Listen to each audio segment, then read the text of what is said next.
ओम सजात्म स्वरूप परम गुरु शुद्ध चैतन्य स्वामिने नमः।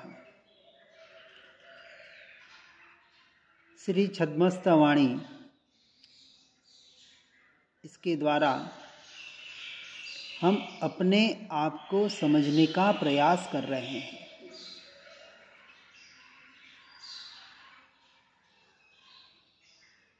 जो वाणी, जो शास्त्र, जो शब्द अपने स्वरूप और स्वभाव की ओर न ले जाएं और ऐसे शब्द, ऐसे शास्त्र पढ़ते सुनते जीव अपने स्वभाव की ओर न जाए। दो बात देखो, देवगुरु शास्त्र किसी को अपने स्वभाव में ले जा नहीं सकते। ये जैन दर्शन की उत्कृष्टता है, क्योंकि डिपेंडेंसी नहीं बताई। कोई कृपा करेगा, कोई जादू की छड़ी दे देगा, कोई कुछ कर लेगा। यहाँ कहते हैं भैया, कौन कहते हैं? परमात्मा, भावलिंगी मुनिराज। हम किसी का क्या, कोई किसी का कुछ कर नहीं सकता। एक द्रव्य दूसरे द्रव्य का तो कुछ कर नहीं सकता, परंतु एक जीव दूसरे जीव का कुछ नहीं कर सकता। यहाँ तक तो दूर, लेकिन मुझसे उत्पन्न होने वाली मेरी निर्मल पर्याय भी मेरा कुछ नहीं करती है। मेरे गुण भी मेरा कुछ नहीं कर सकते। हर द्रव्य स्वतंत्र, हर जीव स्वतंत्र, हर गुण स्वतंत्र, हर पर्याय स्वतंत्र, और हर पर्याय, हर वस्तु, हर चीज क्रमबद्ध अपनी अपनी योग्यता से परिणमित हो रही है। पर तो क्या अपना शरीर का भी अपन कुछ नहीं कर सकते। हाँ, तो शरीर तो परद्रव्य है ना, अपनी पर्याय का कुछ नहीं कर सकते तो शरीर तो बहुत दूर है ना। इतना जिनवाणी माता ने हमें स्वतंत्रता बता दी और कहा, किस लिए कहा? इसलिए नहीं कि अब हाथ पे हाथ धर के बैठ जाओ। बैठना है, संसार से पहले हाथ पे हाथ धर के बैठो, और जो परमार्थ की इच्छा है, मोक्ष की इच्छा है, तो अब सत्य पुरुषार्थ करो। जो इच्छो परमार्थ तो करो सत्य पुरुषार्थ। सिर्फ पुरुषार्थ नहीं कहा, सत्य यथार्थ पुरुषार्थ, अर्थात स्वभाव के लक्ष्य वाला पुरुषार्थ ही सच्चा पुरुषार्थ है। इसलिए यहाँ आगे की गाथा में कहते हैं, उवम दीप्ति दृष्टि प्रवेशी। क्या कह रहे हैं? अपने उत्पन्न यानी आत्मा की दैदीप्यमान दिव्य ज्योति के स्वरूप में अपनी सम्यक स्वरूपा दृष्टि को ही प्रवेश को प्राप्त करती है। प्राप्त करना है व्यवहार का कथन। अब यहाँ कथन निश्चय की अपेक्षा से कर रहे हैं गुरुदेव। क्या कह रहे हैं? कि जो दैदीप्यमान दिव्य ज्योति भीतर प्रकट है, त्रिकाल शुद्ध है, ये दृष्टि अर्थात ज्ञान का विषय, स्वपर प्रकाशक कहना, ज्ञान का विषय परद्रव्य परभाव बने तो बने, लेकिन दृष्टि का विषय एकमात्र त्रिकाली ध्रुव तत्व को ही बनाना, ये व्यवहार का कथन। और हर समय दृष्टि त्रिकाली ध्रुव तत्व पर ही है, यह निश्चय का कथन। अभी हम अपनी दृष्टि को अपने स्वरूप और स्वभाव में रख नहीं पा रहे हैं, इसलिए व्यवहार की अपेक्षा से उपदेश दिया जाता है कि अपने उपयोग को, अपने दृष्टि को अपने स्वभाव पर करो। ये व्यवहार का कथन, लेकिन व्यवहार निश्चय के आधार पर ही चलता है। इसलिए यह आत्मा अपनी दृष्टि अपने आप पर स्वयं में करने में समर्थ है, परिपूर्ण समर्थ है। जो क्या करें, कैसे करें, होगा कि नहीं, ऐसी शंका में बैठा है, वो निशंकित कैसे हो सकता है। और 8 अंगों में पहला अंग है निशंकपना। अंश मात्र भी शंका अपने स्वरूप और स्वभाव के प्रति, त्रिकाली ध्रुव तत्व के प्रति, मैं आत्मा, शुद्धात्मा, परमात्मा ही हूं, अंश मात्र भी शंका नहीं रहनी चाहिए। अब जनरली बचपन से सुनने वाले तो कहेंगे हमें शंका तो नहीं है। अरे भैया, अभी निशंकित नहीं हुए हो, ये तो सिर्फ शब्दों का रटन चल रहा है। विचार करना कि यदि मैं त्रिकाली ध्रुव तत्व हूं, मैं आत्मा ही परमात्मा हूं, तो अब मेरा संसार में क्या काम। क्या परमात्मा भगवान संसार में रहते हैं कि असंसारी है? संसार से रहित होने का मार्ग है, वैराग्य का मार्ग है। विचार करना, अपने परिणामों को देखना, संसार की असारता कितनी लग रही है, संसार की क्षणभंगुरता कितनी लग रही है, संसार से उपयोग कितना हट रहा है, संसार से मैं मेरापना कितना जा रहा है। ये घर, स्त्री, पुत्र, परिवार, दौलत और ये शरीर, इनमें एकत्व, ममत्व, कर्तृत्व, भोक्तृत्वपना कितना आ रहा है। और आ रहा है तो क्या उससे छूटने का भाव आ रहा है या नहीं, ये साथ में देखो। कर्म के उदय से आएगा, अभी मोहनीय कर्म जोर करेगा, चारित्र मोह जोर करेगा, लेकिन वहां भी खेद लगे कि क्या करें, मजबूरी में ये काम संसार का, शरीर का आदि को टिकाने का करना पड़ रहा है। लेकिन मुझे तो एकमात्र अपने त्रिकाली ध्रुव तत्व ही चाहिए, और मुझे किसी से आशा नहीं, अपेक्षा नहीं, कोई मेरी इच्छा नहीं। यहाँ तक आप पहुँचे हैं तो आप संसार में भी है, तो आप वहाँ से निकलने के भाव के साथ, मजबूरी में रहना पड़े तो रहें, उसमें कोई ना नहीं है। परंतु जैसे ही छूटने का अवसर हो जाए, अर्थात 60 साल के ऊपर वाले को तो विशेष ध्यान देना है कि आपको संसार से छूटना ही छूटना है। और छूटने का अर्थ ये नहीं ना, अरे हम तो घर में रहते हैं और एक कमरे में बैठते हैं, कुछ नहीं करते, सब बच्चों को सौंप दिया, बहू को सौंप दिया। अरे भैया, घर में रहने का अर्थ है आपका अभी वहाँ से अटैचमेंट छूटा नहीं। क्योंकि आप इतना तो मान रहे हो ना कि मैं मेरे कमरे में हूँ। आप अपने भीतर झांक कर देखना, श्रद्धान में पढ़ा है कि मैं मेरे घर में हूँ, मेरे कमरे में हूँ। कोई आ जाए, कोई मिलने वाला आ जाए, बाहर घंटी बज जाए, कुछ तोड़फोड़ हो जाए, कुछ हा हल्ला मच जाए, तो क्या करोगे? रूम में बैठे रहोगे कि बाहर आओगे? और चलो रूम में भी बैठ गए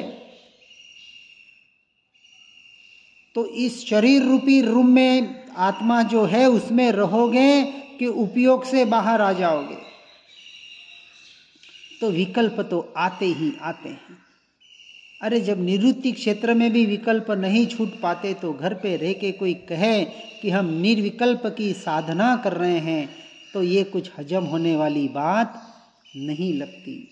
इसलिए कम से कम रिटायरमेंट वाले को तो साधना क्षेत्र में जाकर निरंतर अपनी साधना का, अर्थात आत्मलीनता का पुरुषार्थ करना चाहिए। सम्यक दर्शन क्यों नहीं होगा?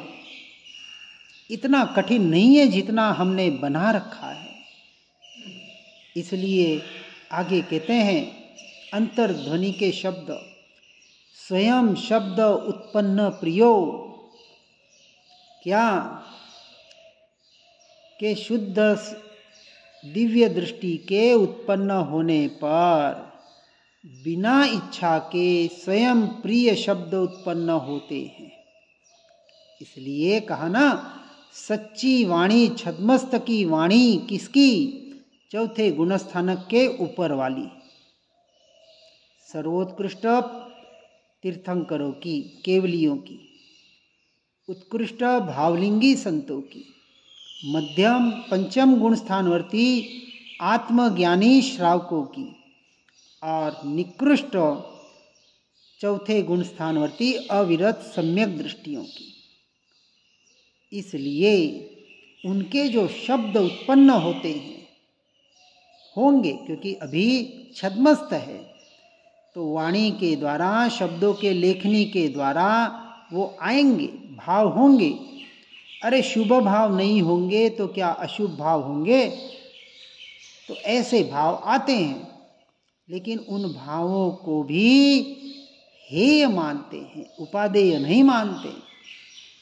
अरे 28 मूल गुणों का पालन, पंच महाव्रत का पालन, आहार विहार निहार की क्रिया, साधु साधु की वैयावृत्ति करे, भावलिंगी मुनिराजों की, उपाध्याय परमात्मा भगवान उपदेश देते हैं, आचार्य भगवान अपने संघ का सारा व्यवहार संभालते हैं, ये सब कुछ भी उन्हें बोझा लगता है, अच्छा नहीं लगता, क्योंकि उतनी देर उपयोग से बाहर रहना पड़ता है, उसका उन्हें खेद होता है, उसका वो प्रतिक्रमण करते हैं कि हम स्वभाव में नहीं रह पाए।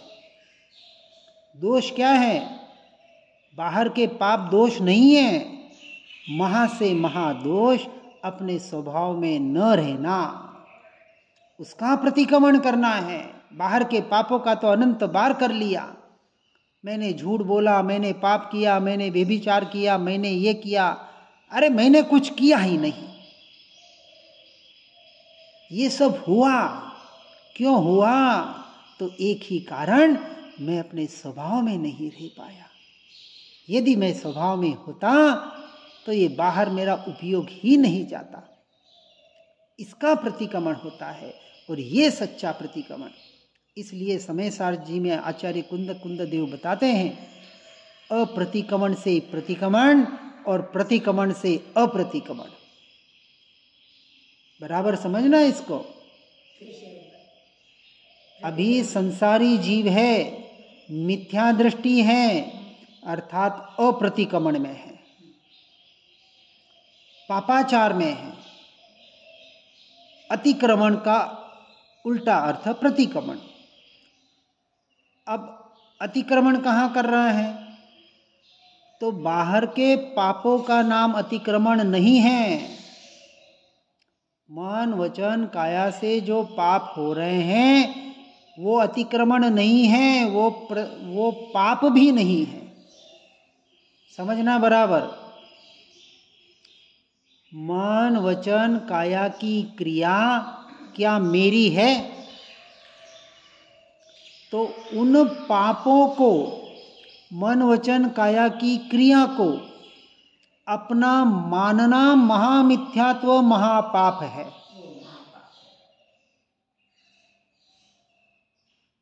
क्रिया से यदि पाप लगता तो भरत चक्रवर्ती को महापाप लगना चाहिए था। 65,000 साल युद्ध कर रहे पंचेंद्रिय जीवों की हत्या हो रही है, अपने सगे भाई पे चक्र छोड़ रहे हैं।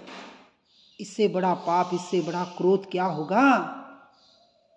ये तो हमें पता है कि उसी भव में मोक्ष में गए, इसलिए हम उनको बुरा नहीं मानते। नहीं तो आज ऐसा कोई व्यक्ति करे हमारे सामने तो क्या कहेंगे? पापी है, व्यभिचारी है, ऐसा है, वैसा है। इसलिए क्रिया को पाप नहीं कहा, उन क्रिया को अपना मानना महापाप है। वो हुआ व्यवहार प्रतिक्रमण। अब निंदा, गर्रा, प्रतिक्रमण, प्रत्याख्यान।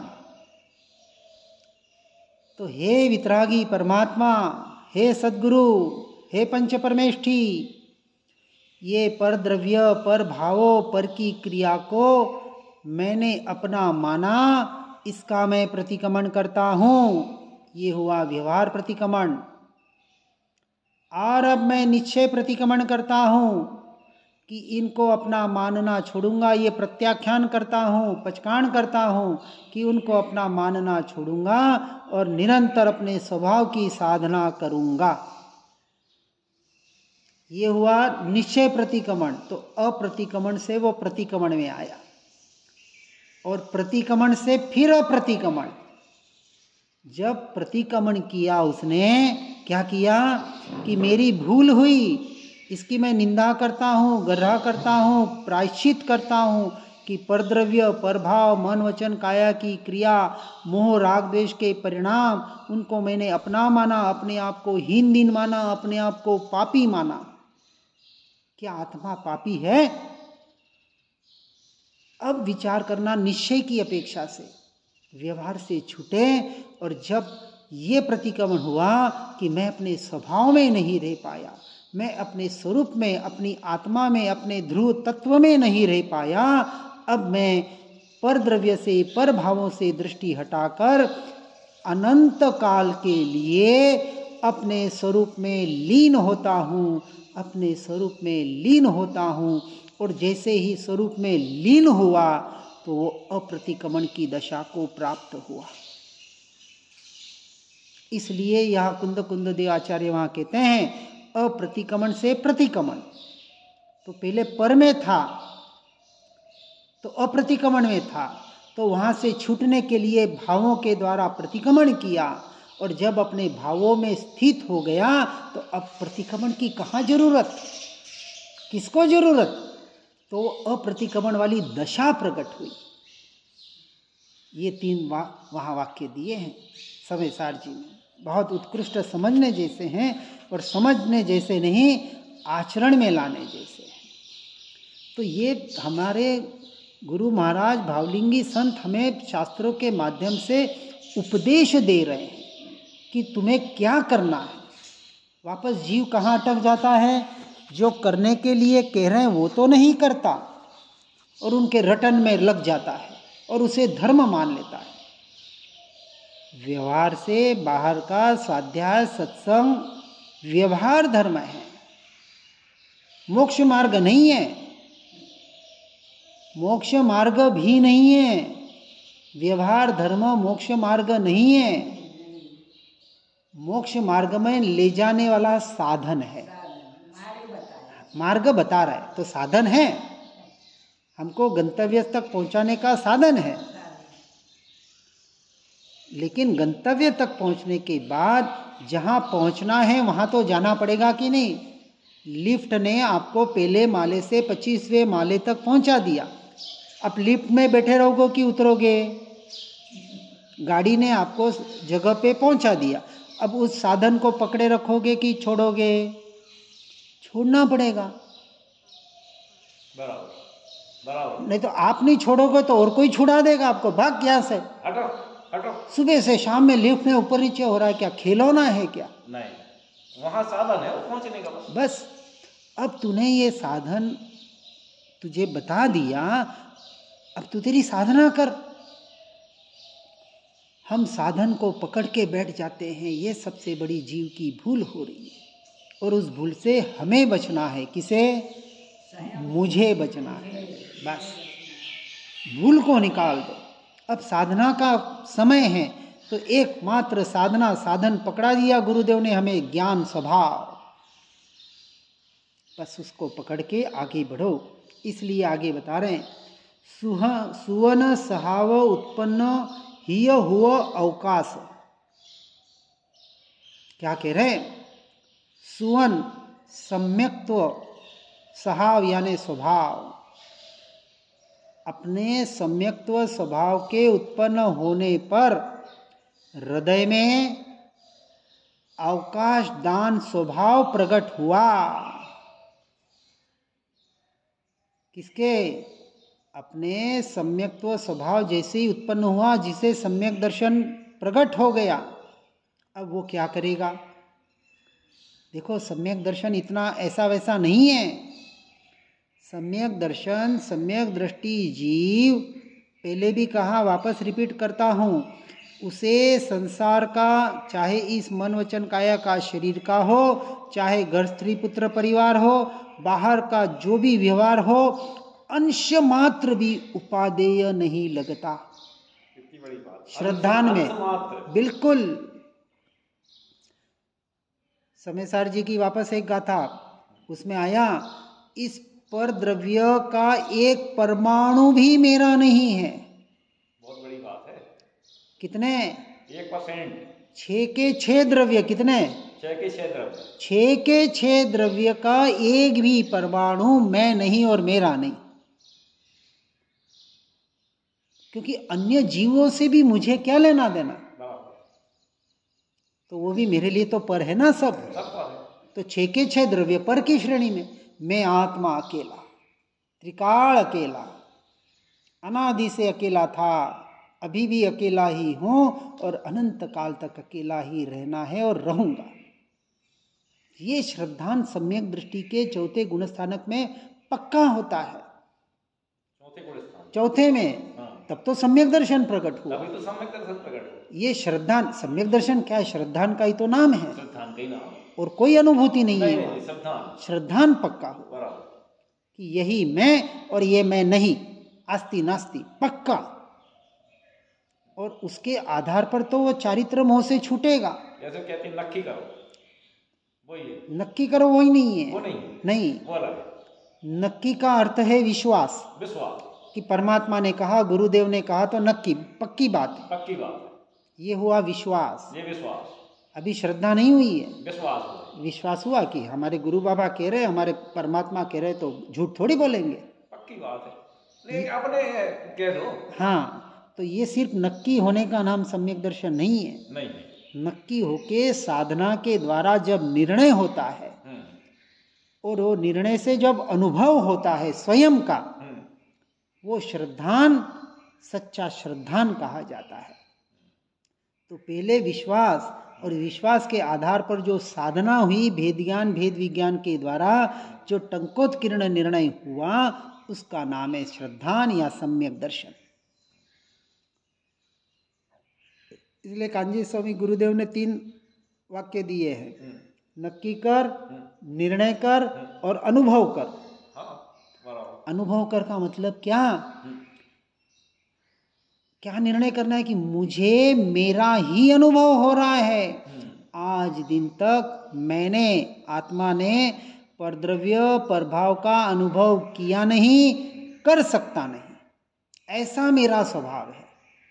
ये स्वभाव का लक्ष्य हुआ, ये स्वभाव का निर्णय हुआ, ये स्वभाव का श्रद्धान हुआ। और ऐसे स्वभाव के श्रद्धान के द्वारा ही जीव मोक्ष मार्ग में आगे बढ़ सकता है। इसलिए यहाँ कहा कि सुवन सहा उत्पन्न हिय हुआ अवकाश। अब मेरे हृदय में अपने आत्मा के सिवा किसी को अवकाश नहीं है। नहीं। ये अवकाश दान स्वभाव प्रकट हुआ। तो अपने स्वभाव की साधना घुमा फिरा कर बात तो एक ही आएगी कि साधना अपने स्वरूप और स्वभाव की करनी है, और स्वभाव की साधना ही सच्ची साधना है। हर जीव ऐसी साधना करके अपने जीवन को आत्ममय बनाकर मोक्ष मार्ग में आगे बढ़ने का प्रयास और पुरुषार्थ करे। इसी भावना के साथ ओम नमः सिद्धम। जिन वाणी के ज्ञान से हो सम्यक श्रद्धान, हो चारित्र महान उर पाऊं पद निर्वाण। निज निधि निज में बताई यह अनंत उपकार है। इसके लिए जिन वाणी माँ को वंदना शतवार है, वंदना शतवार है, वंदना शतवार है।